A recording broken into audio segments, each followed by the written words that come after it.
Hola, buenas tardes. El desarrollo de la práctica 4 lo he dedicado precisamente a eso, a desarrollar un trabajo para mejorar la competencia cognitiva en alumnos con el síndrome de Asperger. He intentado trabajar las dos rutas, me ha resultado mucho más fácil trabajar la ruta racional. Al final creo que he puesto demasiados OSITs, igual lo tendría que resumir en uno, pero la ruta emocional es muy complicada para desarrollarla aquí. En la introducción me he dedicado sobre todo a explicar en qué consiste el síndrome de Asperger, porque mucha gente tiene un desconocimiento total y absoluto. Bueno, he de decir que el trabajo está dirigido o bien a profesores que tengan alumnos Asperger o gente relacionada con la enseñanza, educadores que de alguna manera tengan alumnos con estas características y quieran un poco más conocerlos y saber cómo actuar con ellos. Bien, pues por la vía racional me he ido anotando cómo empezaría. Primero la descripción del síndrome de Asperger, qué características tiene, cómo son, cuáles son sus rasgos particulares que les hacen tan especiales, diferentes de los demás. Raros, en cierta manera, aunque no son raros, es que simplemente no son capaces de interpretar gestos, miradas, cosas que para nosotros son básicas, ellos no las entienden. Entonces, no, les es muy difícil comunicarse con los demás. Después de toda esta explicación, que me he basado, también he hecho unos pequeños dibujitos de las caras, ellos entienden emociones básicas, como son triste, contento. Por ejemplo, tuve un alumno de estas características y ¿para ti qué es triste, Daniel? Para mí triste es cuando se murió mi perro, eso era triste para él.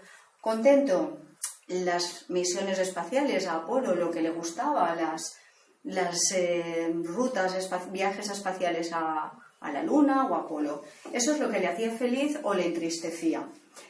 Por otro lado, hay un montón de emociones, caras, distintos tipos de caras, y ellos no saben qué significa cada una para ellos. Esas ligeras percepciones, que lo que no está claro si es blanco o negro, el gris para ellos no existe, o es todo o es nada.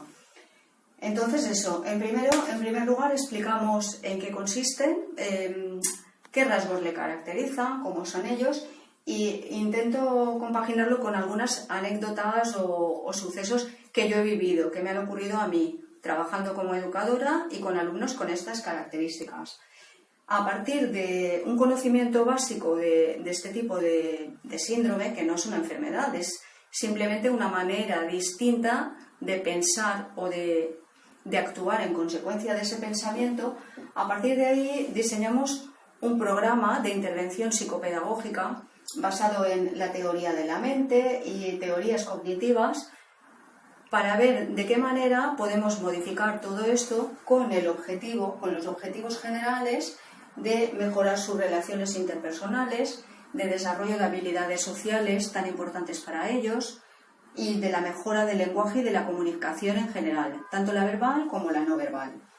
Bueno, pues explico un poco qué estrategias utilizaríamos, cómo las pondríamos en práctica y a partir de esas estrategias ya paso en la tercera parte a desarrollar las conclusiones. Para desarrollar las conclusiones, lo primero que tenemos que hacer es observar la evolución de estos alumnos después de haberles aplicado el programa. Tendríamos que partir de una evaluación y diagnóstico inicial para ver qué características tienen y luego ver qué desarrollo cómo han evolucionado, qué desarrollo han sufrido.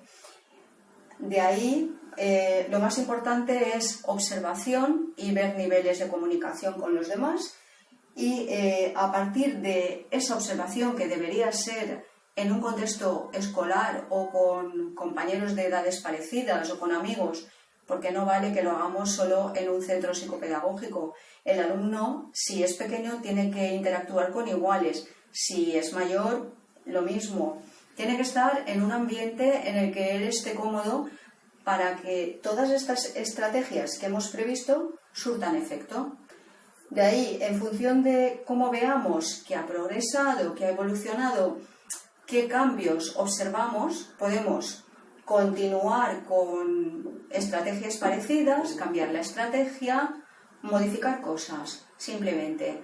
De mi experiencia con estos alumnos he visto que lo que más funciona con ellos son las historias sociales, con viñetas,